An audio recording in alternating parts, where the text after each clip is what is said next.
امام اعظم ابو حنیفہ علیہ رحمہ فرماتے ہیں کوئی شخص کوئی کلمہ بولے اور اس میں 99 احتمال کفر کے ہوں اور ایک احتمال ایمان کا ہو، اور اس نے واضح نہ کیا ہو کہ میری مراد کیا ہے، تو صرف احتمال پایا جا رہا ہو، تو اس کے ایمان والے احتمال کو ترجیح دی جائے گی کہ ہو سکتا ہے اس کا مفہوم یہ ہو، اس کو ضرور کافر کر کے آپ نے مارنا ہے۔ تو یہ جلد باز مفتی جو ہوتے ہیں، بلکہ وہ آج کل اصطلاح چلتی ہے فیس بک کی مفتی اور نابالغ مفتی، فتوے کو بھی کم از کم کوئی پختہ عمر آدمی ہو تو وہ فتویٰ دینا شروع کرے۔ یہ اتنے جو ہے وہ جو فتویٰ دینا شروع کر دیتے ہیں، پھر ان کے فتوے کی مشین گن ایسے چلتی ہے کہ پھر کسی کو معافی نہیں کرتے۔ یہ بھی غلو ہے، یعنی صحیح فتوے کو بھی قبول نہ کرنا، یہ بھی غلو ہے۔ اور دوسرا یہ ہے کہ بس تم فتویٰ دینے پہ تلو اور دیکھو نہ کہ وہ کیا کہہ رہا ہے اور ایک دم فتویٰ جڑ دو، تو یہ بھی غلو ہے۔ تو فتویٰ یہ شریعت اسلامیہ کا ضابطہ ہے، مفتی شریعت نے بٹھائے ہوئے ہیں۔ حضور کے زمانے میں اور حضور علیہ السلام کے بعد باقاعدہ صحابہ مسائل بیان کرتے تھے، فتویٰ دیا کرتے تھے، لیکن حضرت صدیق اکبر رضی اللہ تعالیٰ عنہ کا زمانہ آپ دیکھیے، آپ نے 7-8 لوگوں کے علاوہ کسی کو جو ہے وہ اجازت نہیں دی تھی کہ وہ فتویٰ دے۔ اور یہاں کوئی بندہ عرب سے آیا تو وہ جس سے بھی بات کرے نا تو وہ کوئی نہ کوئی مسئلہ بتا دیا جائے۔ ایک ان پڑھ سے بھی کوئی مسئلہ شریعت کا پوچھ لیں تو وہ بھی اس کے بارے میں کوئی نہ کوئی بتا دے گا۔ اور اسی طرح کوئی مرض ہو، وہ آج کل وہ کرونا وائرس چل رہا ہے نا، تو اس کے اتنے علاج آگے ہیں کہ ابھی تک جو دنیا کے ماہرین بیٹھے ہیں سر جوڑ کے، ان کو بھی نہیں پتہ جو علاج یہاں موجود ہیں۔ کوئی کہتا ہے پیاز کھاؤ تو ختم ہو جائے گا، کوئی کہتا ہے فلاں چیز کھاؤ تو ختم ہو جائے گا۔ تو وہ کوئی بندہ عرب سے آیا یہاں، تو واپس جب گیا تو کہا کہ آپ وہاں گئے تھے بر صغیر میں، تو وہاں کے لوگوں کے حوال سناؤ، تو اس نے کہا کلو طبیب کلو مفتی، سارے کے سارے ڈاکٹر ہیں اور سارے مفتی ہیں۔ فتویٰ بھی ہر بندہ دیتا ہے اور ہر بندہ جو ہے وہ کوئی نہ کوئی نسخہ بھی بتا دیتا ہے۔ میں ایک دن لڑکوں کو بتا رہا تھا کہ میں شوگر کی وجہ سے، وہ ظاہر ہے یہ ایک ایسا مرض ہے کہ جو ظاہر ضرور ہو جاتا ہے، کہیں چائے ہو تو جی یا اس میں چینی نہ ڈالنا، یہ چیز نہ دینا، تو پتہ چل جاتا ہے شوگر ہے۔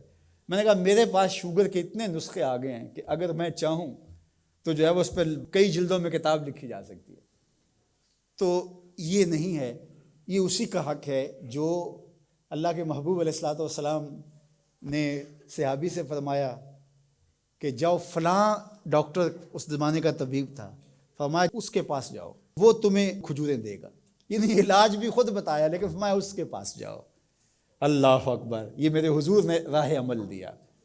اور اگر میرے حضور اس کے پاس نہ بھیجتے، کسی ڈاکٹر کی دکان ہی نہ چلتی، کسی حکیم کا کاروبار ہی نہ چلتا، تو تم میڈیکل سٹور سے لے کر دوائی نہیں کھا سکتے، تمہیں ڈاکٹر اور طبیب کے پاس جا کے جو ہے وہ لینا پڑے گا۔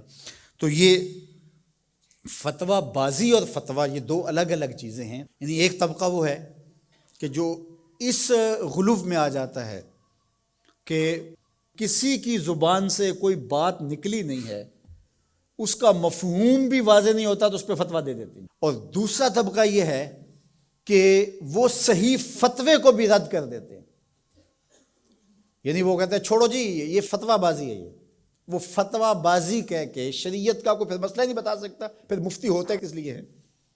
تو مفتی کا تو کام فتویٰ دینا ہے، جہاں غلطی ہوگی تو وہ بولے گا کہ یہ غلطی ہوئی ہے، اس کی اصلاح کی جائے۔ افراط و تفرید کے یہ دو راستے ہیں کہ کچھ لوگوں نے شریعت کو اتنا آسان لے لیا، اتنا سہل لے لیا کہ جو مرضی کرتے رہو، اور وہ کیا کہتے ہیں جی دین میں کوئی جبر نہیں ہے، اور آیت کیا پڑھتے ہیں لا اکراہ فی الدین، دین میں کوئی جبر نہیں، حالانکہ اس کا یہ مفہوم ہی نہیں ہے جو لوگ لے رہے ہیں۔ اس کا مفہوم یہ ہے، قرآن کی پوری آیت پڑھیں، لا اکراہ فی الدین قد تبین الرشد من الغی، کہ حق اور باطل واضح ہو گیا، یہ کفر ہے یہ اسلام ہے، تو جب واضح ہو گیا تو کوئی جبر نہیں، کوئی اسلام لانا چاہتا ہے تو لے آئے۔ بندوق رکھ کے کسی کی گردن پہ یا تلوار رکھ کے نہیں کہا جائے گا کہ تو کلمہ پڑھ ورنہ تجھے کاٹ دوں گا، یعنی جبرن کسی کو مسلمان نہیں کیا جائے گا۔ قد تبین الرشد من الغی، حق اور باطل کے راستے واضح ہو گئے۔ لیکن اس کا یہ مفہوم لوگوں نے لے لیا کہ دین میں کوئی جبر نہیں ہے، مطلب کیا کہ جو مرضی کرتا پھرے۔ میاں جب تم اسلام لے آئے ہو تو پھر اسلام کی پابندیاں تو تمہیں قبول کرنی پڑیں گی۔ تم کسی بھی ملک میں جاتے ہو تو اس کے قوانین کیا تم وہاں فالو نہیں کرتے ہو؟ اگر نہیں کرو گے تو چالان ہوگا یا نہیں ہوگا؟ جب آپ نہیں گئے تھے تو آپ پابند نہیں تھے، آپ کسی کالج میں، یونیورسٹی میں، کسی ادارے میں آپ داخلہ ہی نہیں لیتے تو آپ کو کوئی پوچھے گا ہی نہیں۔ جب داخلہ لے لیا تو پھر اگر لیٹ آئے تو پھر بھی سرنش ہوگی، وقت سے پہلے چلے گئے پھر بھی پکڑ ہوگی، اس لیے کہ اب تم داخل ہو۔